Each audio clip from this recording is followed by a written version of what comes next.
Do we have any wins this past week? Greg, maybe you are going to be the next presenter. Oh, I did remove conditions on a triplex this week, so that was kind of fun. Yes.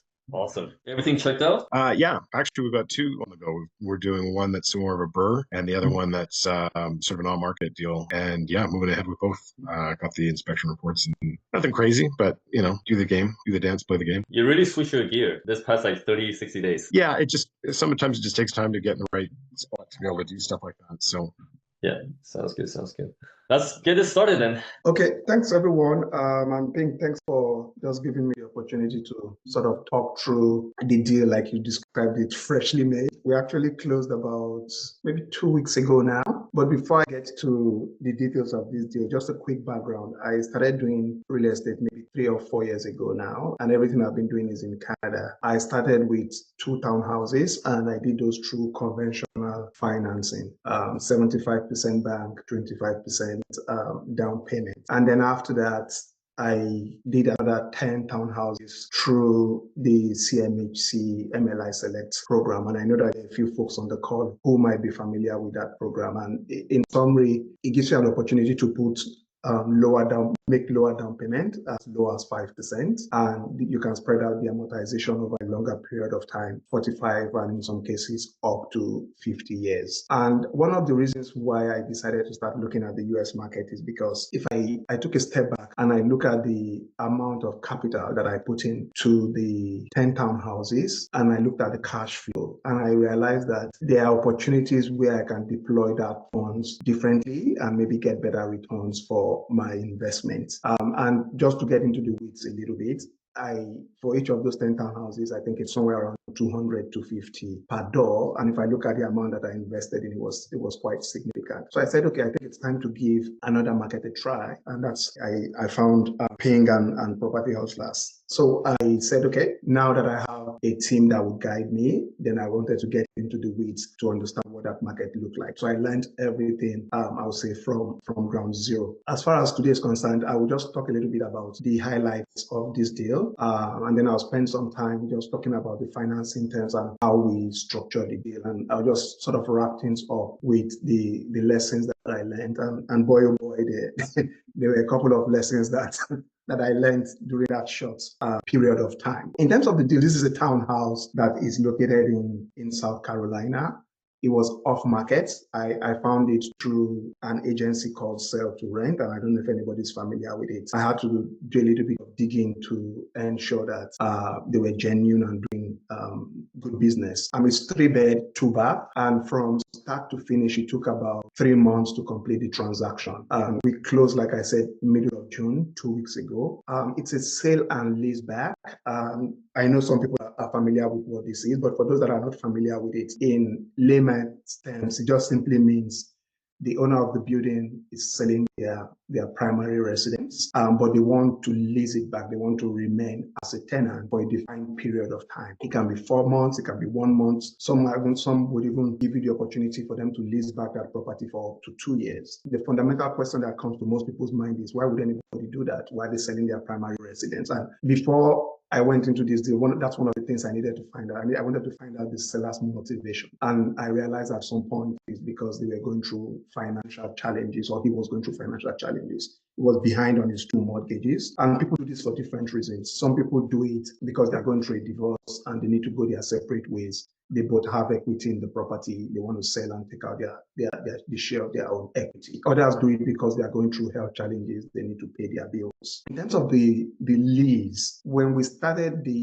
negotiation, we started at 6 months. They were willing to give me 6 months of rent upfront, and that would have put at least $12,000 in my pocket at $2,000 per month. But as we're discussing the terms and negotiating and going back and forth, one of the things that came to my mind is my exit strategy. Big picture, I'm in the business to buy and hold. However, in this case, so that there was an opportunity here to buy and sell, which is completely different from my business model or strategy. And as soon as that alarm bell went off in my head, I just said, look, we're in June. I do a 6-month lease. that is going to take me till December before I'll be able to kick out the tenant, the former owner who now became a tenant effective the date that we closed on this transaction. And I just thought about it and I spoke to my realtor and I'll talk a little bit more about him. Fantastic guy that I didn't know from anywhere. So I decided that I would shorten the lease period from 6 months to 4 months. And where I was going with this is, if I do it for 4 months, we're closing mid-June. That will take us till mid-October, because I just thought if I last 6 months, it means it's going to be there till middle of December. Very wrong time to try and sell. So I did it for 4 months, meaning by middle of October, the lease is going to end. And I spoke to my realtor who connected me with a couple of contractors in South Carolina, and they came back and said, based on the work that they need to do there, it's very minor. Within 2 to 3 weeks, they should be able to complete the renos. So if I look at the timeline, middle of October, a worst case scenario, the current tenant is out. We use 2 weeks to do the renovations. A worst case scenario, 3 weeks. End of October, first week of November, it should be in the market. And based on my conversation with the realtor, even while those renos, the minor renovations or rehab is taking place, he would already list the property. So that would give me technically about 2 months leading up to Christmas to sort of sell and then and close the deal. As far as purchase price, we got it for 160. The appraised value is 230. So right out of the gates, there's about $70,000 equity in the deal. In terms of the details, so this is the property. There are 2 units. There's A and B. This is A and there's B just right beside it. The total cash that I needed to put down was about $50,000. Cash flow per month is sitting around $580 a month. Cap rate is 10.5, and then the cash on cash is about 14% returns. At very high level, I won't talk about this part of the deal because I've already covered it. 160, the bank brought in $120,000 and I put in $40,000 as down payment to close the deal. The interest rate is 8.125%. And I'd just like to touch a little bit about this. And this was the very first place that lent my first lesson. And what I meant by that is the bank presented me, or the financial institution presented me with 3 different rates. Again, I'm new to the US market, so things are a little bit different. And initially I was going to go with the lowest rate. And something just said, you know what, talk to property hustlers. And then I reached out to, I believe it was Roman. And I said, hey, this is what is in front of me in these rates. And I want to go for the lowest. And we sort of chatted about it. And he said, look, based on my plan or my exit strategy to sell this in and out within 1 year, then I should go with the higher interest rate. And that is because that interest rate will likely not have a prepayment penalty. And when I did my digging, I quickly realized that yes, there was no prepayment penalty based on the higher interest rate. If I'd gone for the shorter interest rate,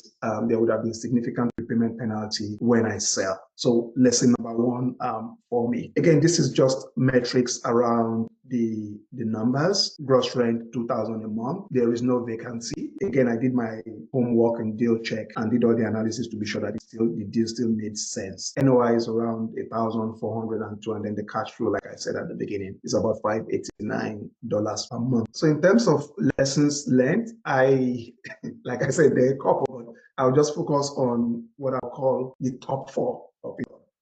And the first lesson that I learned here, or that I like to highlight here, is just around roofing. So when we did initial appraisal and inspection, the report came back and it was sort of general. He said, yeah, the roof is old, needs to be changed, but it wasn't very specific. And when we were getting towards closing, the financial institution came back and said, look, they will need a roofing certification report. I sort of pushed back and said, why do you need this? You have the appraisal. And they just said, based on the way the appraisal stroke inspection worded the situation in the roof, they needed additional clarity. So we said, okay, let's get this out of the way. And then they got a company to go back to the property.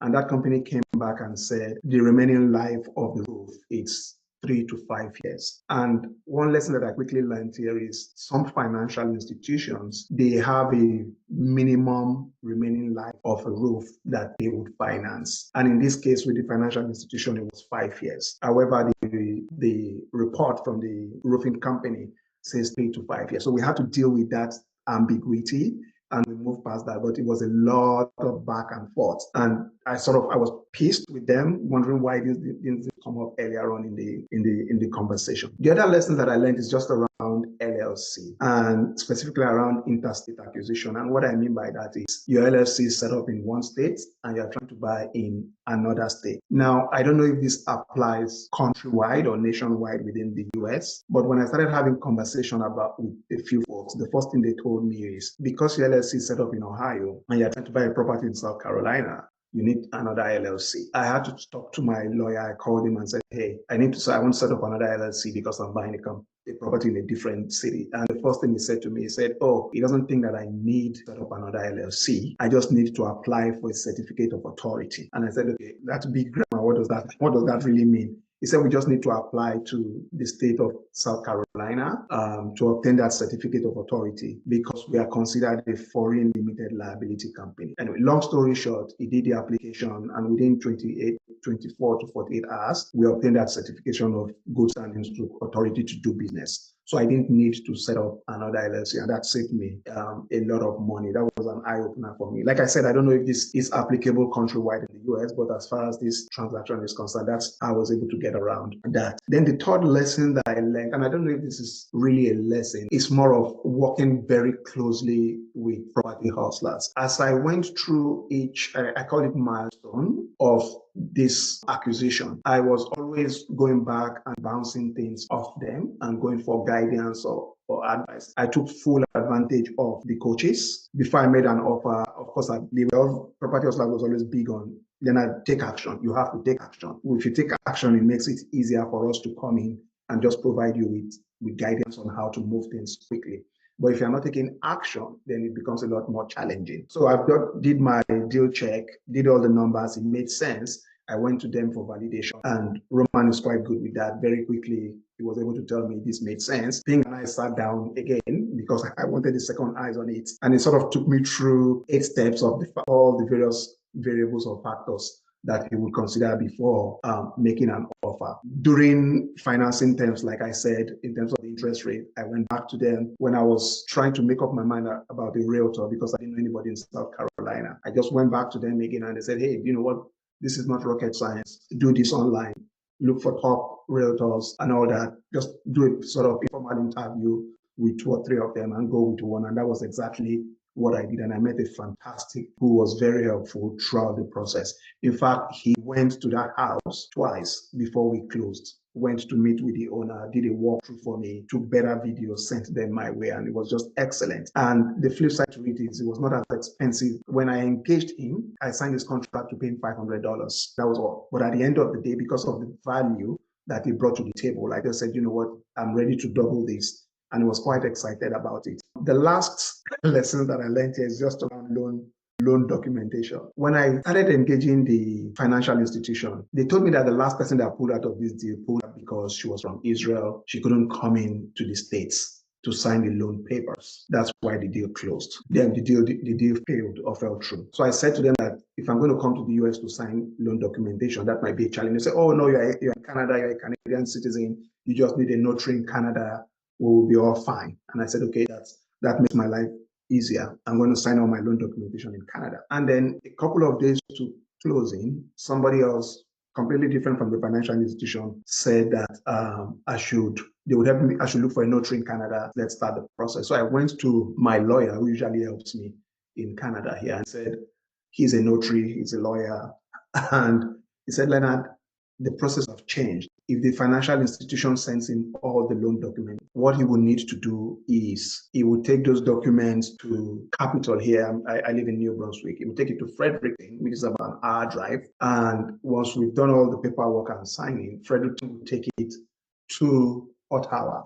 It used to be decentralized, meaning I believe each province could handle it, but they've now centralized the process. So all the documents will need to go to Ottawa, and then it might take another month or 2 for Ottawa to send it back to him, and then he would have to ship it back to the financial institution. And I said, okay, this is, and we were very close to closing.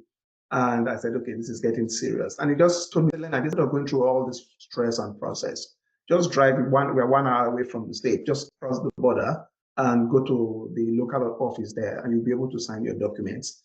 And that was exactly what I did. I just jumped into the car with my wife and we went, signed the document. And we actually used that opportunity to get some very good ice cream. The other experience that I had, that I was crossing the border because I was explaining to the immigration officer what I was going to do, and he was completely surprised. He said, "Okay," I said, "I'm coming in to sign loan documentation." He said, "Really?" I said, "Yeah, I'm buying the property." He said, "Who provided the funding?" I told him the bank. He said, "Do I know the person selling?" I said, "No, but we've done the due diligence." "Have I seen the property?" I said, "No." He was sort of a bit surprised. And I'm just adding this for the benefit of those of us that are on this call, that we sort of live in a different world. We see things differently. Our ability to take risk, some people find it completely weird, and I understand why it takes some people a very long time to make up their mind to do their first deal. So in summary, as I close, I think bottom line is, and most of us on this call already do it, if you take action, which is something property hustlers usually highlight, a lot of things becomes easier because you've done half of the work. They just come in and provide you with direction on how to get to the finish line. Based on where I am today, I would say I'm confident this won't be the last. It wasn't easy, but I would say it was a very, very good learning experience for me. Was there much of a negotiation on the purchase price? I want you to factor the time where you really lowballed them. Oh, okay. The very beginning. So initially, if you go to that website where they advertise these houses, they will tell you it's 24% discounted, 15% discounted, 60. Well, they'll just put a number there, and they will try and explain to you that they've done the analysis to arrive at that number. So when I saw it, the initial price was 175. I think that was what they listed it for, and I said 130. And I walked away at that point. They came back to me and said, no, they weren't going to do 130, and just moved on to the next deal. But at that initial point, I'd reviewed it with him. We felt it was a good deal and moved on. And I think they now went with the lady from Israel who wanted to buy. But that deal failed, like I said, or fell through. And then we came back. I spoke to Ping and he said, even at 160, 165, even at 170, we are still good. There's still good equity here, and you can be in and out in 6-7 months. So there was a bit of room to negotiate, and yes, I did negotiate. What was the very first number that you put out there? I think it was 130. 130. That was what I put out there. Yeah, I remember when you first brought this deal to us, and then you were just like, hey, listen, I know the number might work still, like the 140, 150, but I'm just gonna do it for 130. That did not go anywhere.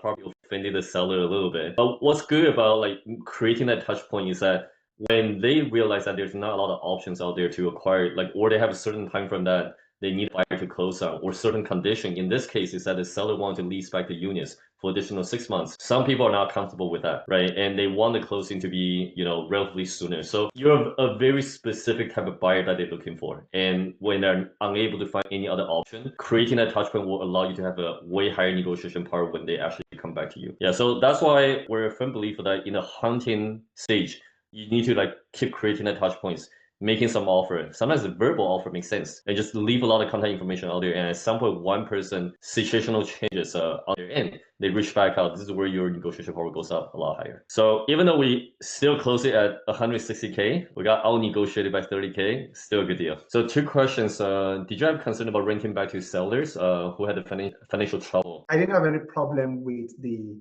renting it back to the owner because I had all my rent upfront, right?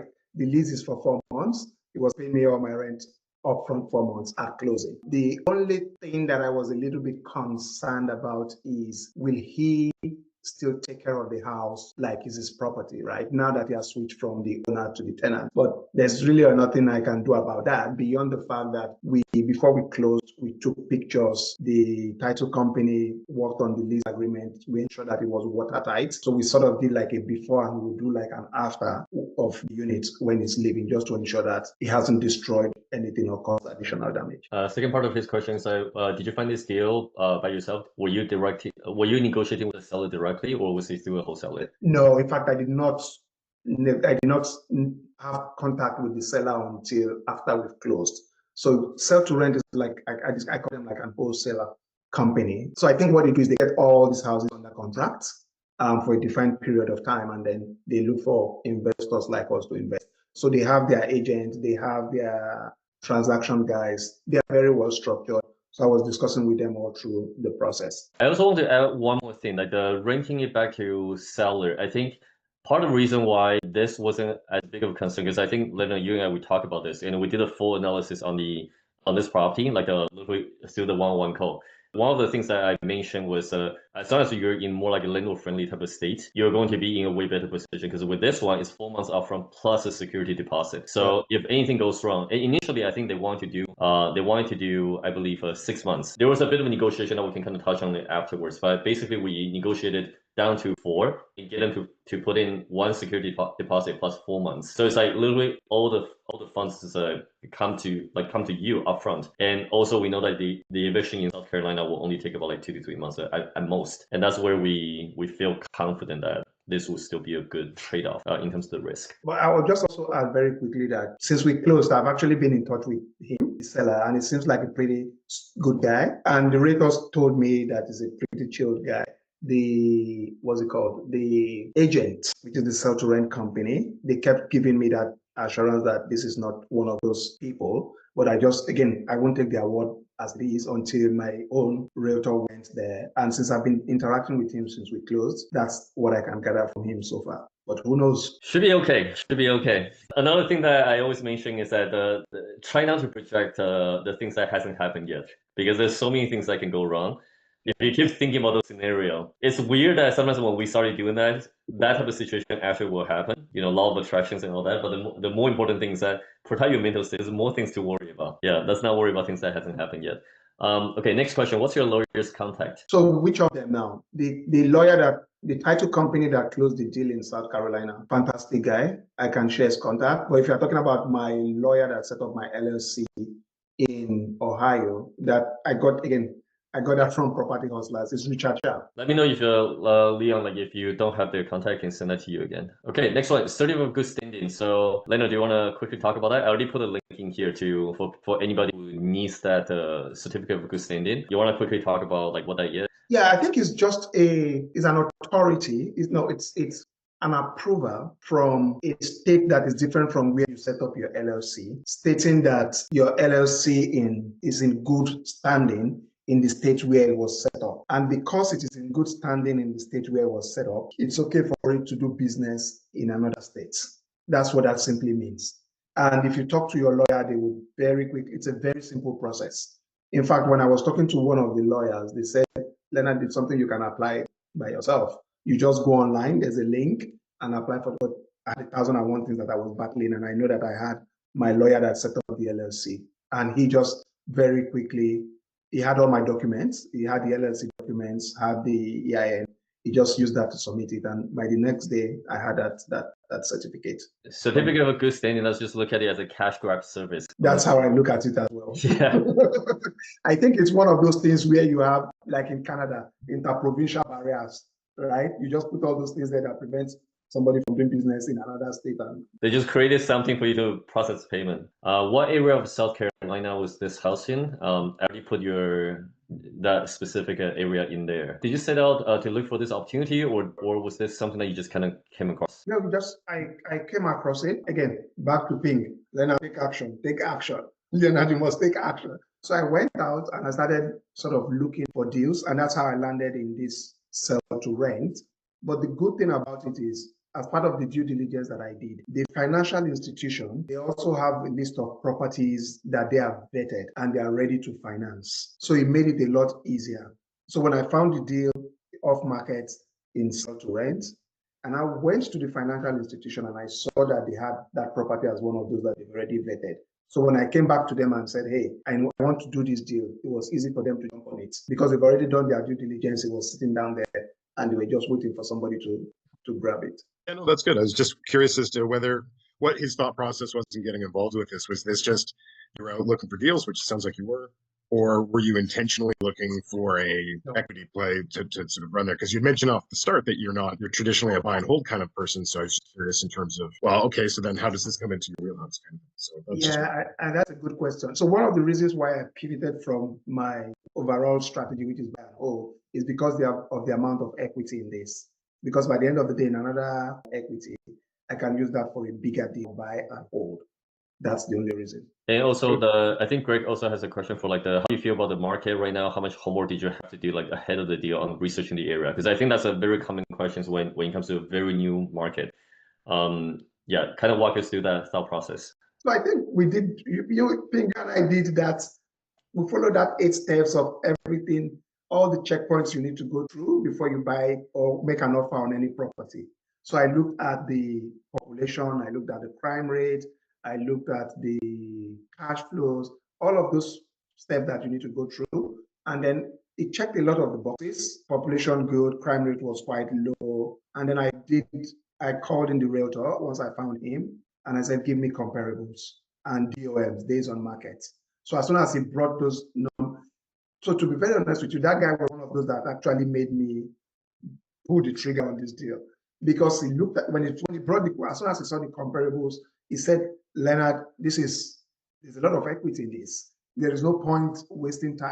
And the days on market was around 30, 40 days in the market, the worst case scenario. And he just said, you know what, I think you should grab this. And even before we closed, one of the things he said to me is, look, as I was still going back and forth because I was still trying to negotiate, even when we stopped negotiating, he said, Leonard, I have somebody lined up that I think can buy this property for you once this lease period expires. So let's just go ahead and do what we need to do now, right? And I knew he wasn't doing this for the money, just because of the way he had worked with me up to that point. Yeah, one of the things I also want to kind of point out is that Leonard went into this, he confirmed with me, and then our thoughts, and then he talked to both Cheng and Roman about the deals and all that stuff. So he actually got 3 okay from us. And I think we went over, we hop on a call, we went over the 8 steps, right? I was looking around, it spent 30 minutes, and then we said, okay, let's pull the trigger.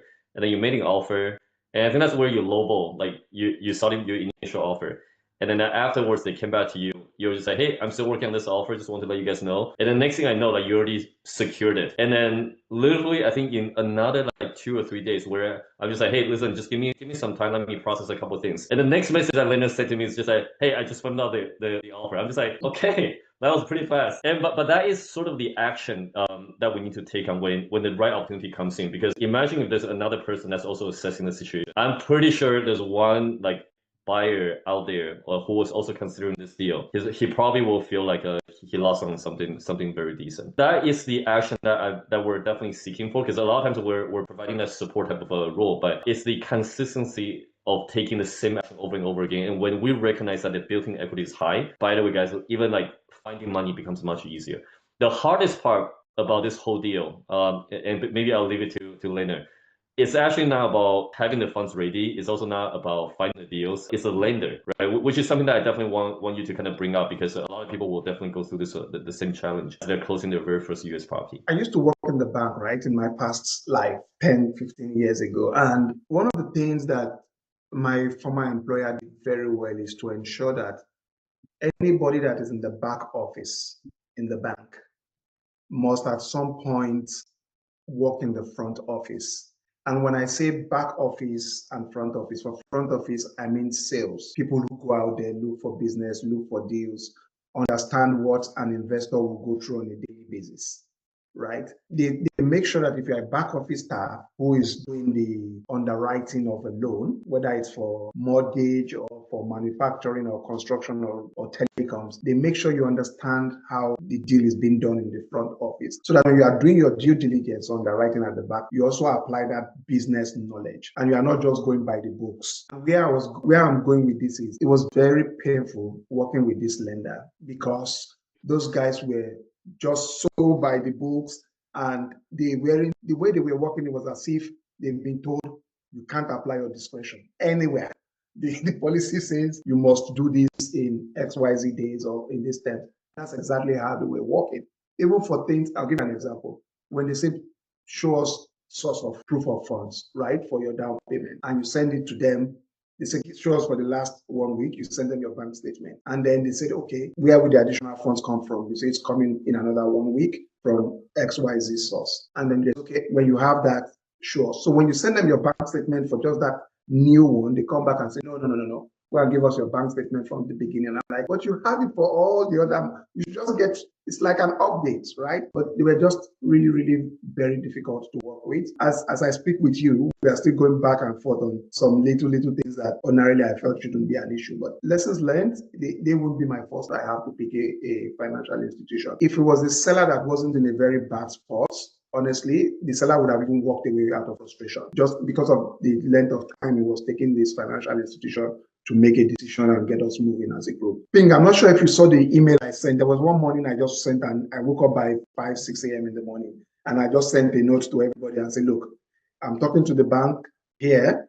If you are not clear on what you want by 3 p.m. today, Eastern time, I'm walking away. And I sent another one in the same email to the seller's agent. And then everybody started running all over the place. Oh, it's not us, it's not us. Everybody said, it's not me, it's not me. And at the end of the day, they came to a meeting point, and that's how we were able to move forward. Yeah, there was a bit of a negotiation here with the lender. That was the most painful step in this whole process. There are two things worth mentioning. Number one is they were so slow with asking for your information. And every single time that they ask for it, it takes a few days for them to actually respond. And I think the biggest choke point towards the end was the roof. Roof needs to be replaced. So when Lena called me and said, hey, listen, I wasn't really planning on doing the roof. What can we actually do to work around this situation? And I think we both came to a conclusion that one of the things that will really advance this entire process is by just offering, hey, listen, why don't you hold on to the cost for the roof replacement for now? But that shouldn't be a reason not to release the funding, right? So we did that, and the next thing they know, they sent to us is just like, okay, this is good. This, by the way, took you about 2 or 3 weeks to literally get a response. And the next thing they throw in here is just like, we just found out that the seller also had an outstanding balance on their mortgage. And then right away, you were just like, that is the reason why they're selling their home, right, guys? And it shouldn't be your concern, right? Just because they have outstanding balance, it shouldn't affect your approval process. So we find that there was a lot of back and forth, with a U.S. closing. Delayed closing seems to be way more common than closing on time. Let's put it this way. Yeah. So the Wild West down there compared to what we're used to here in Canada, where there's dates and times. It can be just totally bizarre down there, which is what I found. And when I talk to people down there, they're just like, of course, this is just how it is. And they just expect that stuff is just going to be delayed, and that's okay. And so, I called my agent, letting my hair on fire, being like, "What are you talking about? What's going on?" And she's like, "Oh no, don't worry." So, getting one under your belt makes a big difference in understanding how it all works, from my experience. Yeah, you'll reduce your blood pressure for your second one. Because the first one, you're constantly wondering and then kind of stressed about, okay, what happened? How about the penalty and all that stuff? They don't have any of that. That's a very common thing that we're seeing in the U.S. market in all of the states. By the way, it's not just in Ohio; it's all of the states that we're seeing. I was just going to add very quickly to the point you made around roof to tell you how ridiculous it was. We had told them, here is money to put in an escrow.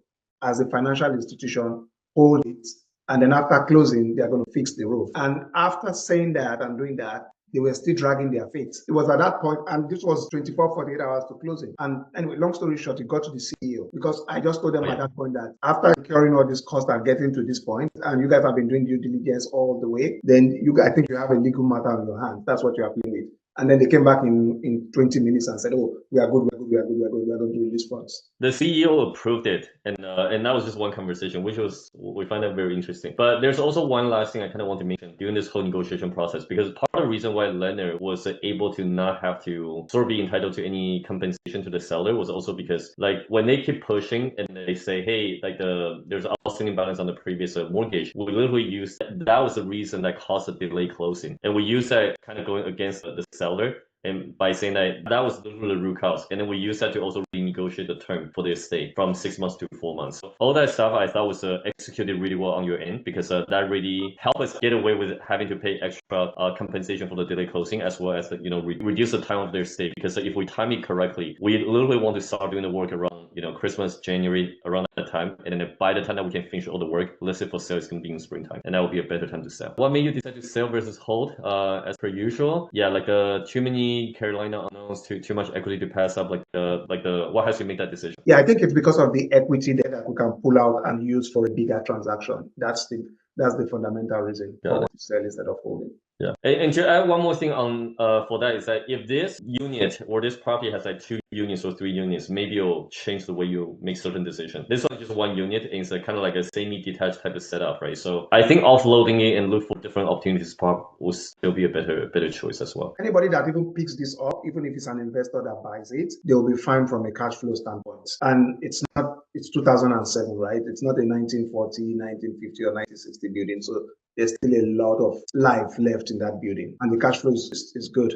Honestly, I love about like the more like going into more intermediate stage of the investing, because there's a lot of business decision or investment decision that we need to make, and that will determine how good of an investor we are in the next like 3 to 5 years. This is one of the business decisions that we all need to kind of make or learn how to make, to be able to keep progressing the portfolio. If you decide to hold on to this property, the monthly cash flow, I don't worry if you do the cash out refi. Sure, you can pull some capital out, but then you end up sacrificing the cash flow. When there's not much of cash flow and you're just holding on to it, it will at some point feel like a bit of sort of like a portfolio that's actually holding you back. There's not much of a gain for that property, and every single repair or replacement of the roof, HVAC, or anything like that can potentially kill 1 to 2 years of cash flow, because there's simply none. Yeah, so sometimes we gotta make that decision to free up the capital, allocate the funds into a different way, so that we can keep growing that portfolio long term. Did they have the institution for you, or did you go with a different financing company? No, the financing company I went with is different. I was the one that looked for the financing company myself. True Property Hustlers. The financing company, I don't think they even have any office or affiliation in South Carolina. Is it a good strategy to buy a property on a big lot and build out an ADU after closing, then get it refinanced? Moreover, is it easy to get approval from the city? This is definitely a BC question, or a question from BC or Ontario. Exactly. That's the way that we've been trained to think, to invest.